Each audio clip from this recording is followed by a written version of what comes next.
کیا آپ جانتے ہیں کہ ہمارا دنیا میں آنے کا مقصد کیا تھا؟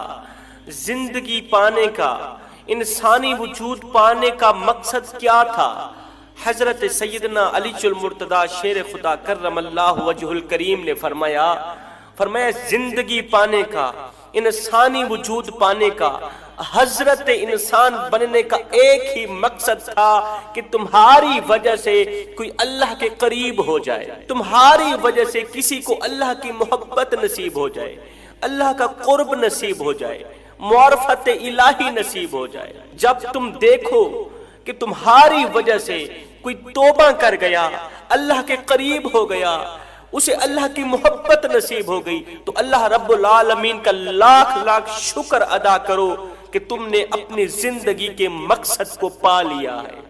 اور یاد رکھنا، تمہاری وجہ سے اگر کوئی دین سے دور ہو گیا، تمہارے کالے کرتوتوں کی وجہ سے، تمہارے کردار کی وجہ سے اگر کوئی اللہ سے دور ہو گیا، شیطان کے قریب ہو گیا، اللہ کے غضب کے قریب ہو گیا، تو یاد رکھنا تم ان بدبخت لوگوں میں سے ہو جنہوں نے خدائی کا دعویٰ کیا، اللہ کو بندوں سے دور کر دیا، بندوں کو اللہ کے غضب کے نزدیک کر دیا۔ یہاں پر میں تمہیں ایک سبق آموز واقعہ سنانا چاہتا ہوں۔ بادشاہ کے محل میں صفائی کرتے کرتے جب ایک بھنگی کی نظر ملکہ پر پڑی نا، جب بھنگی نے ملکہ کا حسن و جمال دیکھا نا، تو دیکھتے ہی فریفتہ ہو گیا، فدا ہو بیٹھا۔ لیکن ایک دم اپنی حیثیت اور ملکہ کی حیثیت کے درمیان فرق دیکھا تو اپنا سر جھکا کر گھر کی طرف رخ کیا، ملکہ کے عشق میں گرفتار ہو گیا، ملکہ کی محبت میں گرفتار ہو گیا، ملکہ سے عشق ہو گیا۔ اس عشق کی بیماری نے جسمانی بیماری کا روپ اختیار کر لیا۔ یہ بھنگی عشق کی بیماری میں بیمار ہو کر، لاچار ہو کر چارپائی پر لیٹ گیا، کسی کھاتے کا نہ رہا، کسی کام کا نہ رہا۔ جب بیوی کو پتا چلا کہ میرا شوہر عشق کے پھندے میں آ گیا ہے، اسے ملکہ سے عشق ہو گیا، ملکہ سے محبت ہو گئی، یہ بیچارہ کسی کھاتے کا نہیں رہا، کسی کام کا نہیں رہا، تو بیوی نے کیا کیا، شوہر کی جگہ خود محل میں اپنی خدمات سر انجام دینے لگی، شوہر کی جگہ خود خدمت کرنے لگی، نوکری سر انجام دینے لگی۔ کام چلتا رہا، وقت گزرتا رہا، کئی دن گزر گئے کہ یہ بھنگی ملکہ کی نظر میں نہ آیا۔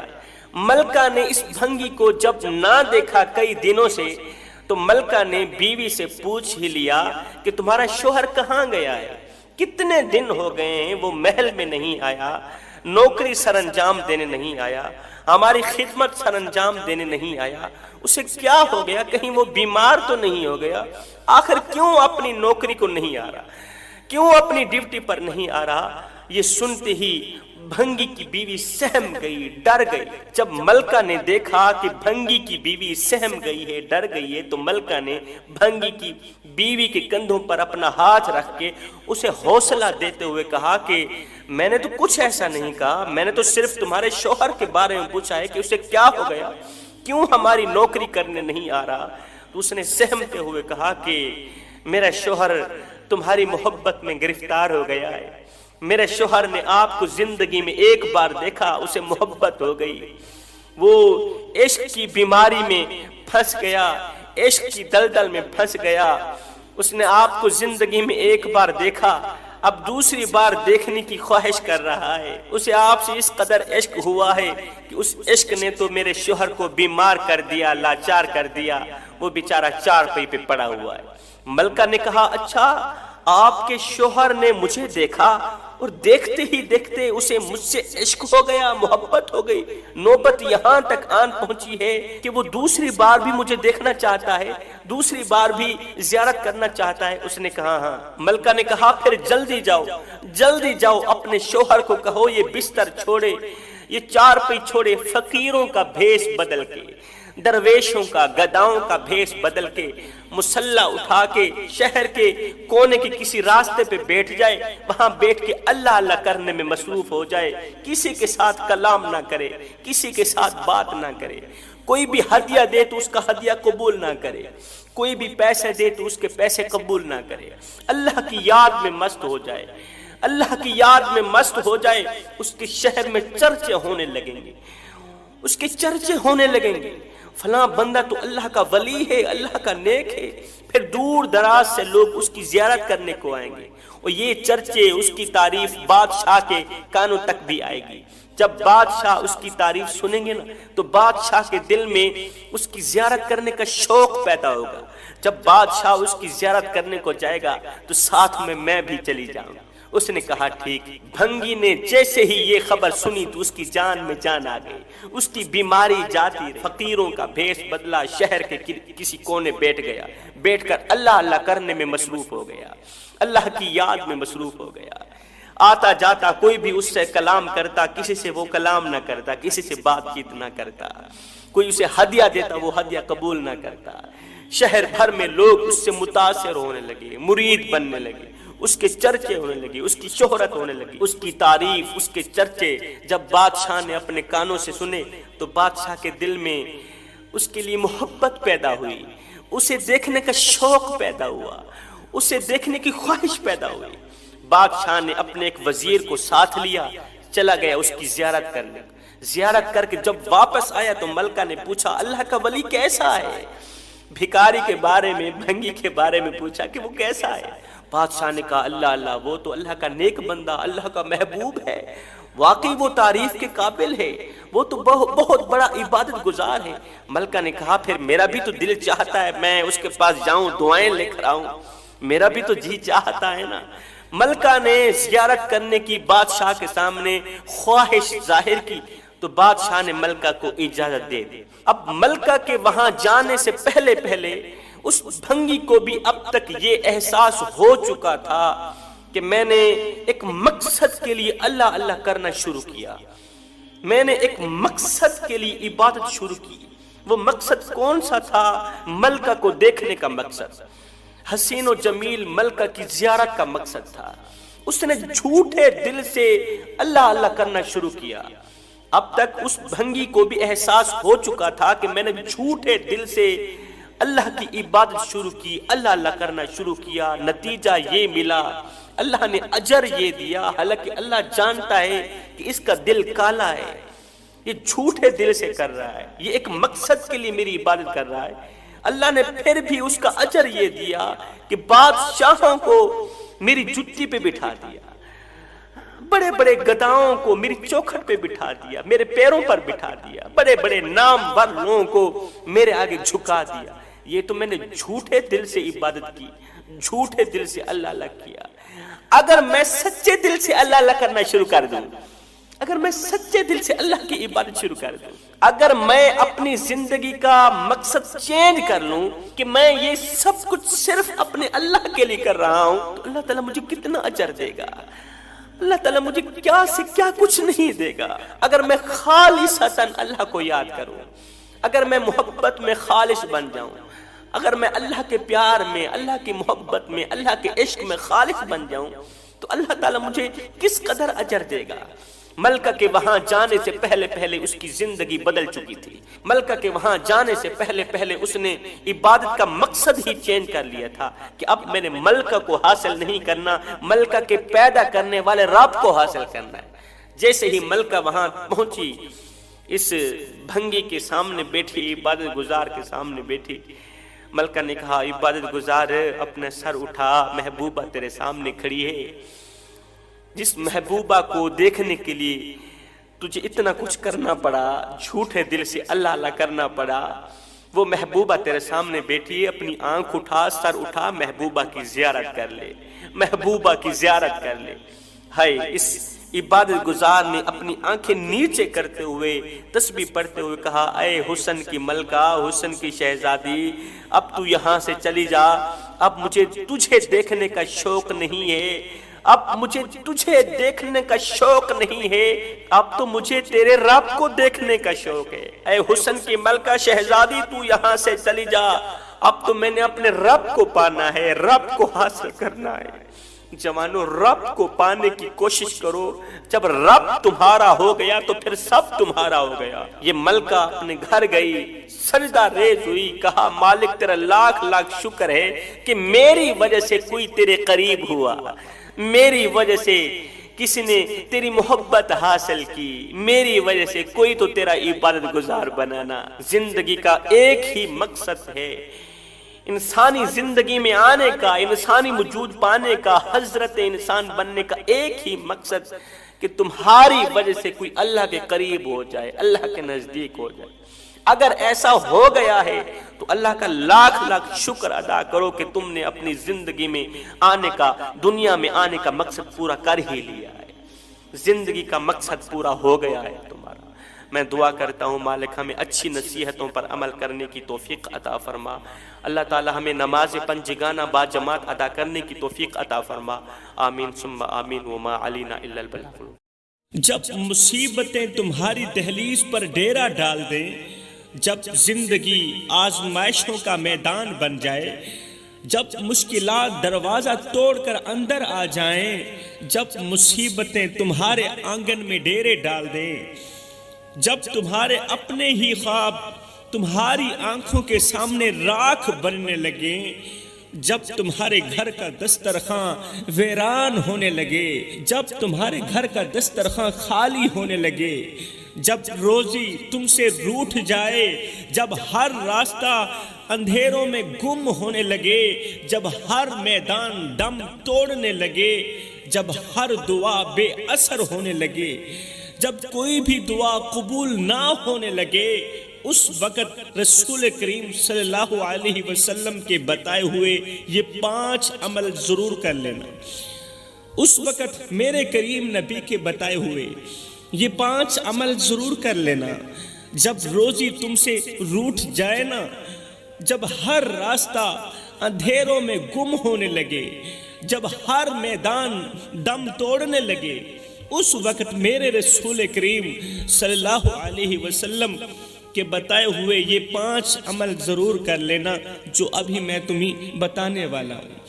میرے بھائیو، اگر تم چاہتے ہو کہ تمہاری بگڑی ہوئی تقدیر سنور جائے، اگر تم چاہتے ہو کہ روشنی کی ایک کرن تمہارے اندھیروں کو چیر کر گزر جائے، اگر تم چاہتے ہو کہ تمہارا گھر کسی بڑی تباہی سے بچ جائے، اگر تم چاہتے ہو کہ تمہاری زندگی میں سکون اور خوشیوں کی بہار لوٹ آئے، تو پھر وہی کرو جو رسول کریم صلی اللہ علیہ وسلم نے فرمایا، کیونکہ جو ان کے طریقے پر چلا وہ کبھی نہیں بکھرا، جو مدینے والے کے طریقے پر چلا وہ کبھی نہیں بکھرا، جو میرے کریم نبی کے فرمان پر چلا وہ کبھی نہیں ٹوٹا، وہ کبھی غریب نہیں ہوا۔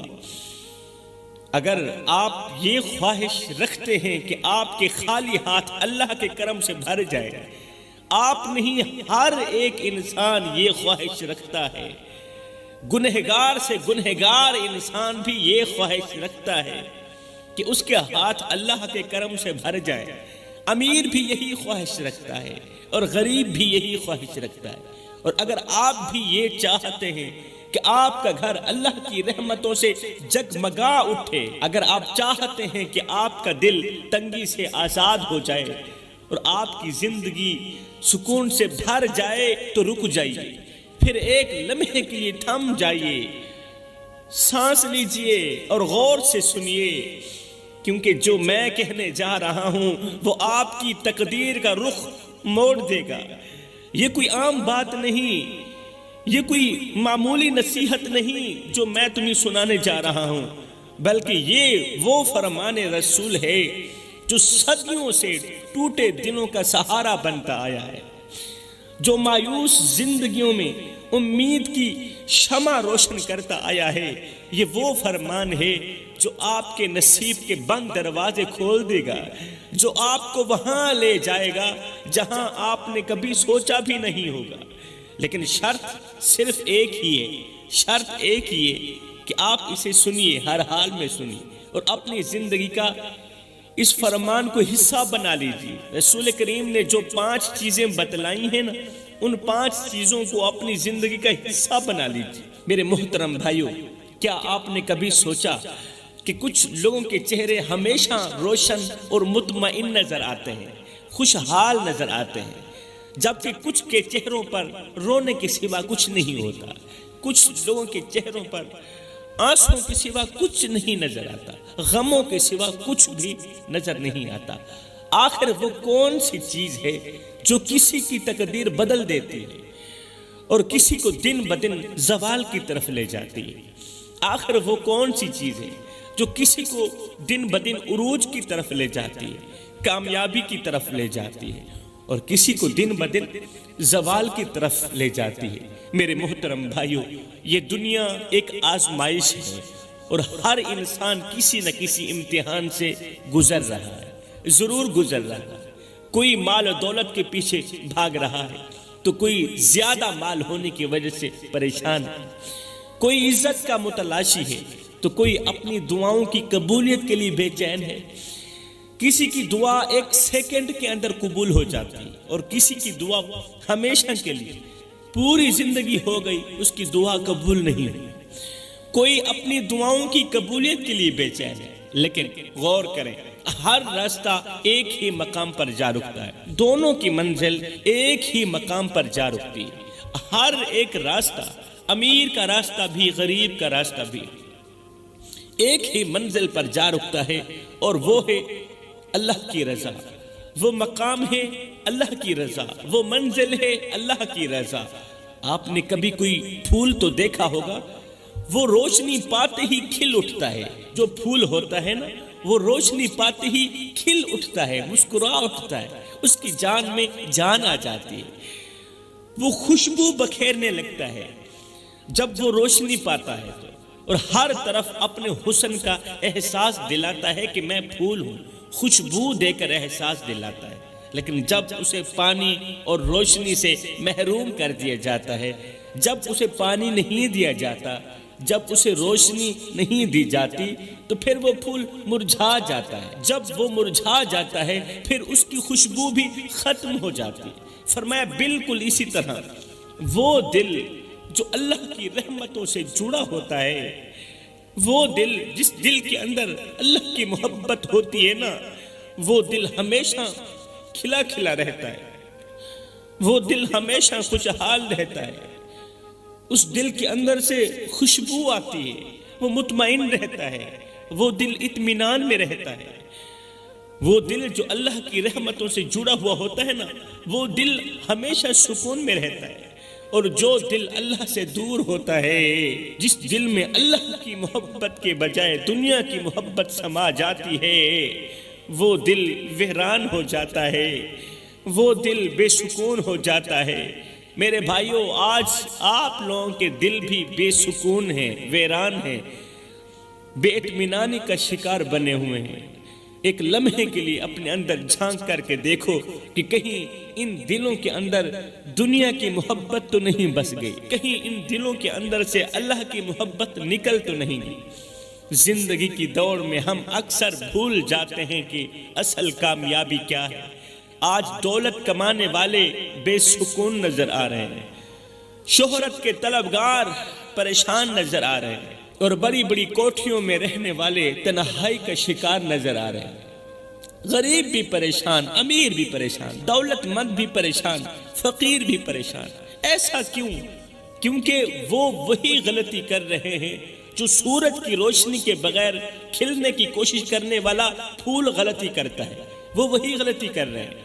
اور جو آج بھی پریشان ہیں، وہ لوگ جو اپنی خوشیوں کو دنیاوی اسباب میں تلاش کر رہے ہیں، وہی لوگ پریشان ہیں، جبکہ خوشیوں کی اصل جڑ کہیں اور ہے۔ انہیں پتہ ہی نہیں ہے کہ خوشیوں کی اصل جڑ کہاں ہے۔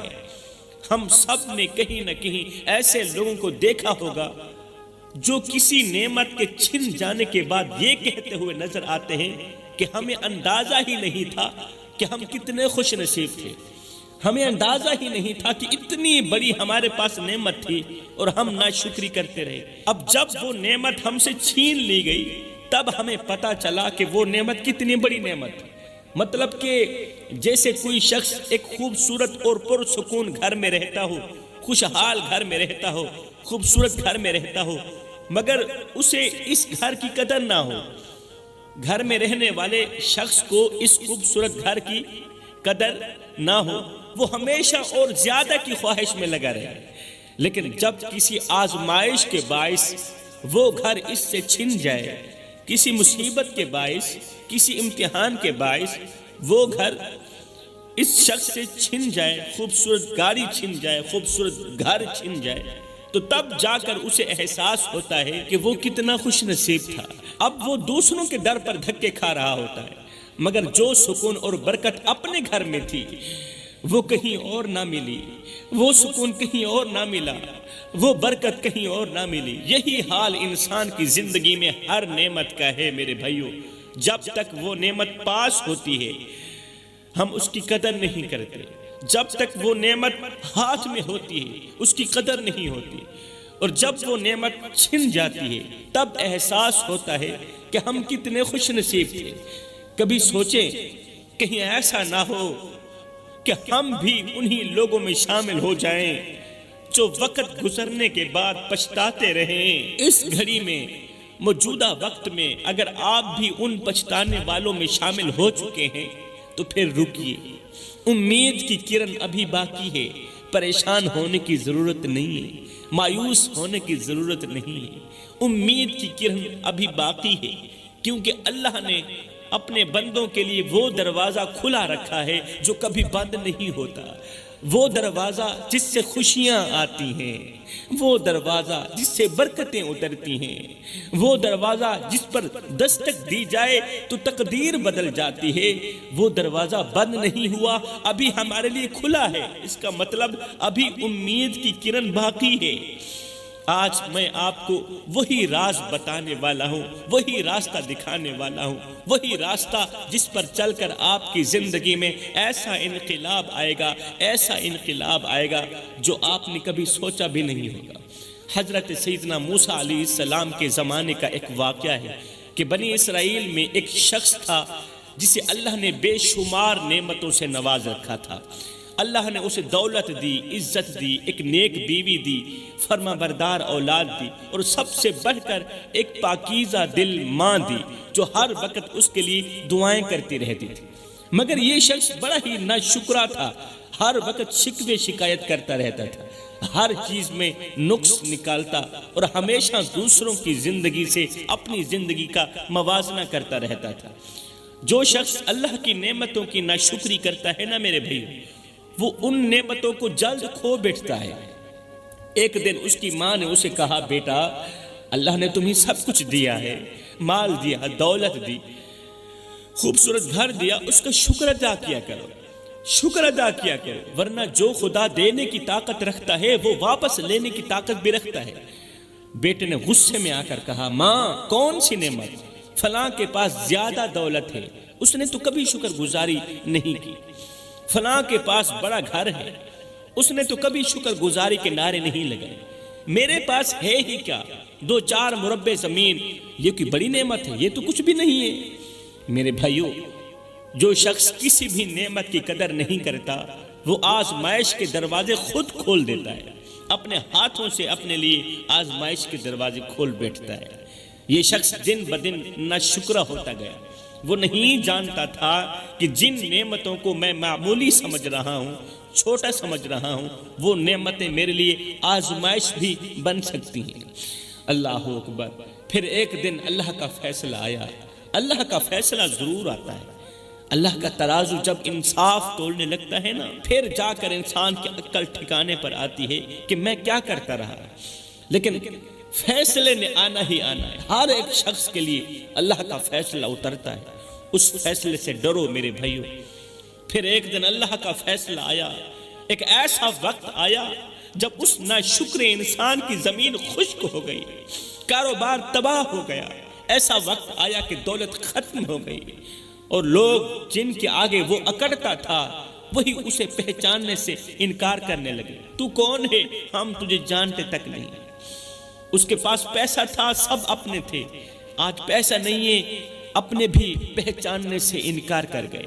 وہ بیوی جس کی محبت کو وہ کم تر سمجھتا تھا، وہ فاقوں سے تنگ آ کر اپنے والدین کے گھر چلی گئی۔ بچے بھوک سے بلکنے لگے، بھیک مانگنے لگے۔ اب وہ تنہا تھا، دنیا کی بھیڑ میں اکیلا تھا، غموں کی دلدل میں پھنسا ہوا تھا۔ وہ چیخ چیخ کر اللہ کو پکار رہا تھا، مگر اب وقت گزر چکا تھا۔ کسی نے دیکھا کہ وہ اپنی پیشانی زمین پر رگڑ کر کہہ رہا تھا، یا اللہ مجھے ایک موقع دے دے، تیری نعمتوں کی میں نے بہت زیادہ بے قدری کی ہے، تیری ہر چھوٹی بڑی نعمت کی میں نے بہت زیادہ بے قدری کی، میں اپنی اوقات بھول گیا تھا، میں بھول گیا تھا کہ بھکاریوں کو بادشاہ بنانے والا اور بادشاہوں کو گدا بنانے والا رب جاگ رہا ہے، ابھی سویا نہیں۔ ہائے، ایک دن میرے رسول کریم صلی اللہ علیہ وسلم نے اپنے صحابہ کرام کو فرمایا، صحابہ جانتے ہو کون تھا وہ بدقسمت جس کی زندگی میں سب کچھ تھا مگر ایک لمحے میں سب کچھ چھن گیا؟ جانتے ہو کون تھا وہ بد نصیب جسے اللہ نے بے یار و مددگار چھوڑ دیا، تنہا چھوڑ دیا؟ وہ بد نصیب چیختا رہا، چلاتا رہا، وہ اپنے ہاتھوں کو زمین پر رگڑ رگڑ کر روتا رہا، مگر اس کا چلانا کسی کام کا نہ تھا۔ وہ وہی شخص تھا جو اللہ کی نعمتوں کی ناقدری کرتا تھا، جسے سب کچھ ملا مگر اس نے شکر نہ کیا۔ یہ وہ شخص تھا جس کی صبح دولت کے ڈھیر پر ہوتی تھی، یہ وہ شخص تھا جس کی صبح دولت کے ڈھیر پر ہوتی تھی، جس کا کھانا سونے چاندی کے برتنوں میں آتا تھا اور جس کا پانی سونے چاندی کے گلاس میں آتا تھا، جس کے گھر میں محبت کی برکت تھی، جس کے در پر غلاموں کی قطاریں لگی رہتی تھی، جس کے لیے زندگی حسین تھی، خوبصورت تھی، مگر وہ ہر لمحہ ناشکری کرتا تھا۔ وہ کہتا تھا میرے پاس تو ابھی کچھ بھی نہیں ہے، مجھے اللہ نے دیا ہی کیا ہے؟ پھر ایک دن وہی ہوا جو ہونا تھا، ایک لمحہ آیا جب اس کی دولت ختم ہو گئی، اس کا گھر اجڑ گیا، اس کی محبتیں بچھڑ گئیں، سب کچھ جو کل تک اس کا تھا آج کسی اور کا ہو چکا تھا۔ وہ سجدے میں گرا، چیخا چلایا، ہاتھ پہ لائے رویا، مگر سب بیکار تھا۔ جب نعمتیں چلی جائیں تب آنسو کام نہیں آتے میرے بھائیوں، جب وقت گزر جائے تب معافیاں قبول نہیں ہوتی، جب دروازے بند ہو جائیں تب پچھتاوے کے سوا کچھ بھی باقی نہیں رہتا۔ یہ دنیا بھی عجیب ہے، جب تک چیزیں پاس ہوتی ہیں، جب تک نعمتیں پاس ہوتی ہیں، ان کی قدر نہیں ہوتی، اور جب سب کچھ ہاتھ سے نکل جاتا ہے تو پھر دنیا روتی ہے، پھر دنیا چیختی ہے، چلاتی ہے، مگر وہ آنسو جو وقت پر بہائے نہ گئے ہوں وہ مقدر نہیں بدل سکتے میرے بھائیوں۔ آج ہمارا حال یہ ہے کہ ہم اپنے گھروں کو معمولی سمجھتے ہیں، خوبصورت گھروں کو معمولی سمجھتے ہیں، اپنی سواریوں کو معمولی سمجھتے ہیں، اپنے رشتوں کو بوجھ سمجھتے ہیں، اپنی روزی کو تھوڑا سمجھتے ہیں، محنت مزدوری کو تھوڑا سمجھتے ہیں، اور پھر جب اللہ یہ سب کچھ ہم سے لے لیتا ہے تب جا کر ہماری آنکھیں کھلتی ہیں، ہماری عقل ٹھکانے پر آتی ہے۔ یہ دنیا کسی کے ساتھ وفا نہیں کرتی، یہ دنیا کسی کے ساتھ بھی وفا نہیں کرتی، مگر وفادار وہ ہے جو اس دنیا میں رہتے ہوئے اللہ تعالیٰ کا شکر ادا کرے۔ میرے کریم نبی نے فرمایا صحابہ اگر تم چاہتے ہو کہ تمہارے نصیب کبھی بند نہ ہوں، اگر تم چاہتے ہو کہ تمہارے نصیب کے دروازے کبھی بھی بند نہ ہوں تو فرمایا شکر کرنا سیکھو۔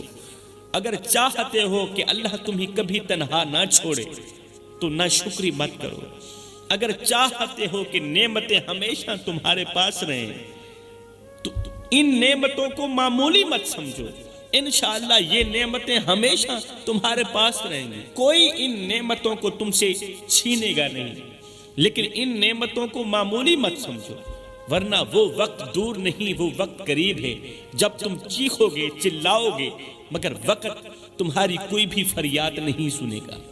اللہ اکبر۔ اللہ کے رسول نے فرمایا 3 عمل کر لو، تم جلد از جلد مصیبتوں، پریشانیوں اور غربت سے نکل جاؤ گے۔